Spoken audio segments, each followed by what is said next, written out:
ગુજરાતમાં વિકાસના મોટા દાવા કરવામાં આવે છે, પરંતુ છોટાઉદેપુર જિલ્લાના નસવાડી તાલુકામાંથી સામે આવેલી તસવીરે તંત્રની પોલ ખોલી છે। નસવાડીના કુકરદા ગામના ડૂબતા ફળિયામાં પાકા રસ્તાના અભાવે સગર્ભાના પરિવારજનોએ ભારે હાલાકી વેઠીને મહિલાને હોસ્પિટલ પહોંચાડવી પડી। કુકરદા ગામમાં ડૂબતા ફળિયામાં મહિલાને પ્રસૂતિની પીડા ઉપડી હતી। મેડિકલ ઇમરજન્સીમાં મહિલાને તાત્કાલિક હોસ્પિટલ પહોંચાડવી જરૂરી હતી, પરંતુ મહિલાના ઘર સુધી એમ્બ્યુલન્સ જઈ શકે તેવો રસ્તો જ નથી। પાકો રસ્તો ન હોવાથી એમ્બ્યુલન્સ 1 કિલોમીટર દૂર જ રોકવી પડી હતી અને પછી પરિવારજનોએ જોડીમાં લઈને મહિલાઓને 1 કિલોમીટર સુધી તેઓ પગપાળા અંતર કાપ્યું અને મહિલાને એમ્બ્યુલન્સ સુધી પહોંચાડી હતી।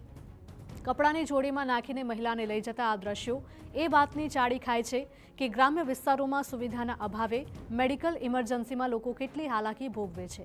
આદિવાસી વિસ્તારમાં વિકાસના દાવાઓ તો થાય છે, પરંતુ કરોડો રૂપિયાની ગ્રાન્ટ પણ ફાળવવામાં આવે છે, તેમ છતાં હજુ પણ કેટલાક વિસ્તારો વિકાસથી વંચિત છે।